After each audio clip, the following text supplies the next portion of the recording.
Bonjour, bienvenue sur la vidéo calcul de distance dans un repère orthonormé coordonné dans le plan en seconde. Nous allons commencer avec une situation d'un repère orthonormé. Je rappelle de la vidéo précédente, le repère orthonormé, il s'agit d'un repère dont les axes sont perpendiculaires, OI perpendiculaire à OJ, et la distance OI égale la distance OJ.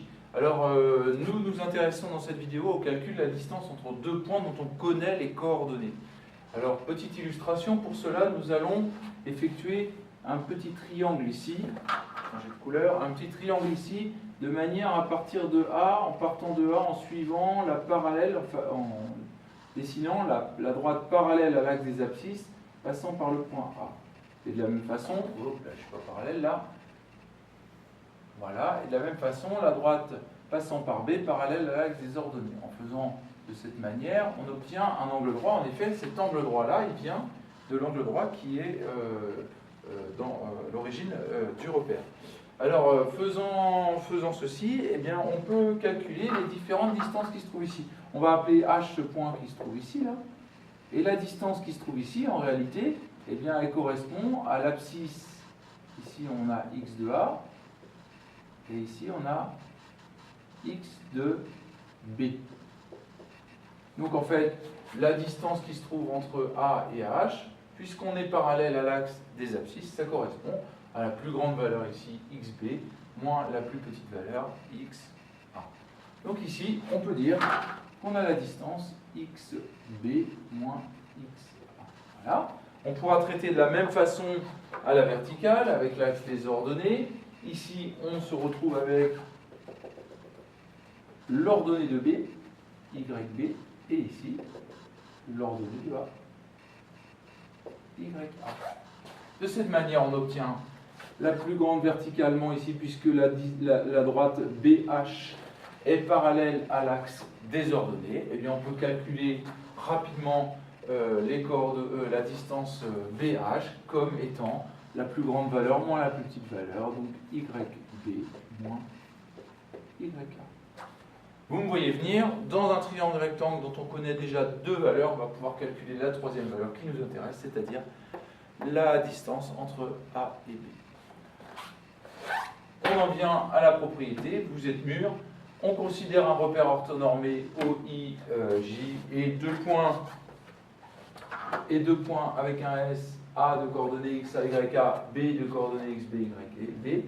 Le triangle ABH est rectangle en H. D'après le théorème de Pythagore, on peut en déduire que AB au carré est égal à donc, BH au carré plus AH au carré. Les distances BH et AH, on va pouvoir les remplacer. On obtient ainsi AB au carré est égal à XB moins XA au carré plus YB moins YA au carré.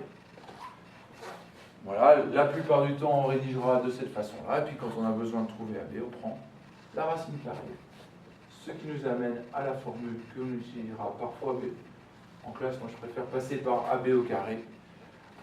AB est égal à racine de XB moins XA au carré plus YB moins YA au carré. Attention, il s'agit bien d'une somme, donc évidemment on ne peut pas simplifier la racine avec les deux carrés qui sont dans la racine. Je vous propose de passer à une application directement. Je vous ai préparé ici trois points dans un repère orthonormé OIJ, le point A, le point B, le point C. On vous demande, donc on dessine ces points. Le point A pour coordonnées 1, 2, par rapport à OI, j'avance de 1. Par rapport à OIJ, je monte de 2, le point. Le point B, par rapport à OI, je recule de 3, moins 1, moins 2, moins 3. Par rapport à OI, je monte de 4, 1, 2, 3, 4, j'arrive en B. Enfin, le point C, par rapport à OI, je recule de 2, moins 1, moins 2. Et par rapport à OJ, je monte de 1, plus 1, le point C. Alors, allons-y pour le calcul des distances. Et je crois qu'il faut que vous entraîniez à calculer ces distances de manière le plus opérationnelle possible, le plus efficace possible. Il faut vous entraîner pour travailler vite et bien, pour ne pas faire d'erreur et être efficace. Allons-y pour le point, la distance Eh bien, allons-y pour la distance AB. Je vous propose, pour éviter de faire des erreurs, je vous propose de reporter les coordonnées des points juste à côté de ce que vous voulez faire. Le point A, 1, 2, le point B, moins 3, 4. Par exemple, sur une feuille, là je ne peux pas le faire, en plus je suis gaucher, mais sur une feuille, ce sera intéressant par exemple de positionner le doigt sur les coordonnées et recopier pour éviter une erreur de calcul, une erreur de recopie d'énoncé. Alors on y va pour la distance AB. Alors AB au carré est égal, alors regardez ce qu'on va faire. On va se servir de la structure de la formule. Vous voyez, on écrit la structure de la formule à vide, exactement celle que je viens d'effacer, et on va calculer xb moins xa. Donc xb, ça nous fait, voilà, je vais pour la première, on va la recopier, yb moins ya. Je recalcule, on va remplacer les valeurs maintenant. Voilà. Allons-y pour le point A.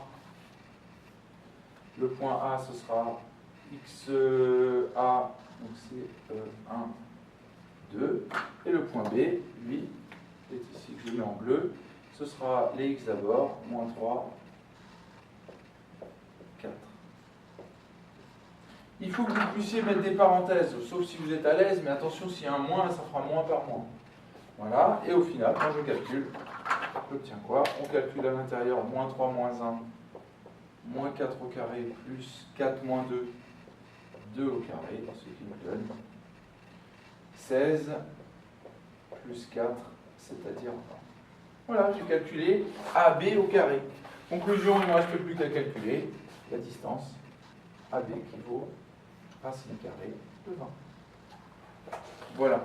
Donc on pourrait faire la même chose avec, là on va refaire la même chose avec la distance AC.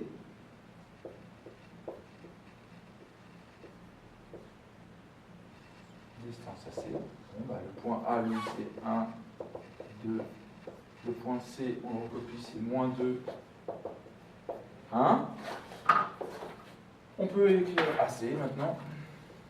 AC au carré qui vaut parenthèse carré avec un moins plus parenthèse carré avec un moins dedans. Je remplace les coordonnées du point, donc c'est xb moins xa, donc là ça va être le premier moins le dernier, mais ça marche dans l'autre sens en fait, d'ailleurs j'en ai pas parlé. La formule donnera la même chose, parce que je fasse xb moins xa ou xa moins xb, ça changera simplement au niveau du signe, mais quand on met au carré, le signe disparaîtra. Donc on n'a pas à s'inquiéter de l'ordre, il faut simplement bien mettre la différence des abscisses, la différence des ordonnées. Je vais garder le point en rouge, donc ça nous fait bien 1 et 2, et puis le point C que je mets en bleu, donc moins 2 et 1. Voilà, je calcule ça, je vais obtenir moins 2, moins 1, ça donnera moins 3 au carré, plus moins 1 au carré, c'est-à-dire, on obtient 9 plus 1, c'est-à-dire 10. Conclusion, eh bien, AC égale racine carrée de 10. J'ai calculé AB, j'ai calculé AC, il ne me reste plus qu'à calculer AB, AC, BC, BC qui se trouve ici. On a une petite idée de la nature du triangle, là. On dirait bien qu'il y a une espèce d'angle droit, là peut-être même qu'il y a des choses égales, là, on va voir. Pour l'instant, il n'y a rien de donné. On y va pour BC. BC, distance BC.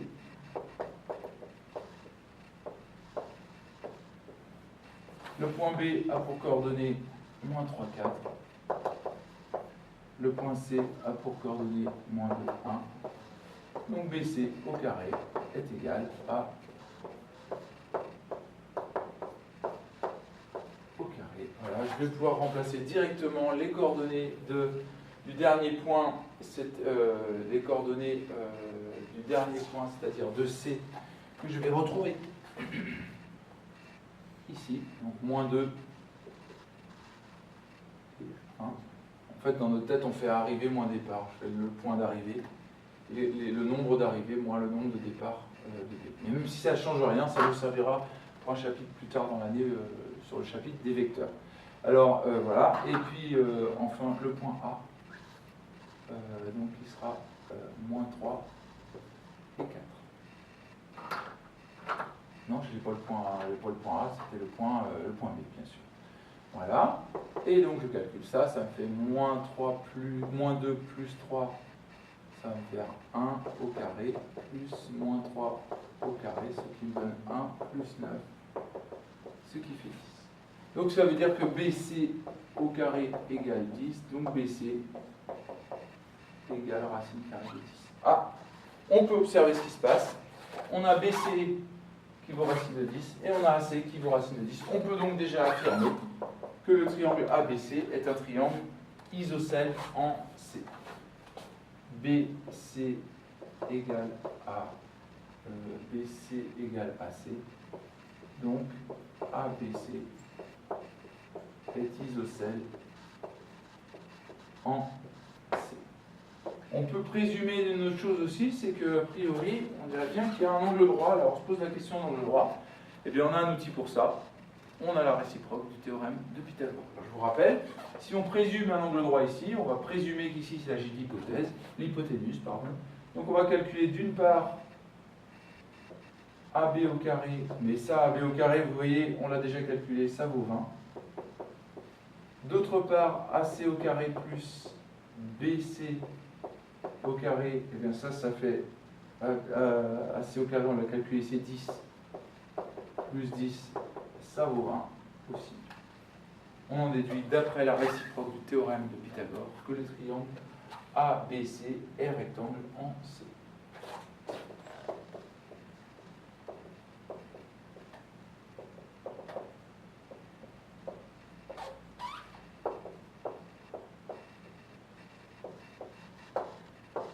ABC est un rectangle en C. Voilà, on a donc affaire à un triangle rectangle isocèle en C. Pour résumer, il faut que vous entraîniez à faire ce calcul-là de manière le plus efficace possible. Entraînez-vous à le faire vite et bien. On aura besoin de dans de nombreuses situations, on aura besoin de calculer des distances en géométrie dans le plan, que ce soit dans les triangles, dans les parallélogrammes, dans tous les quadrilatères. C'est un savoir-faire de base pour l'année de seconde, qui vous servira bien sûr en première et terminale. Voilà.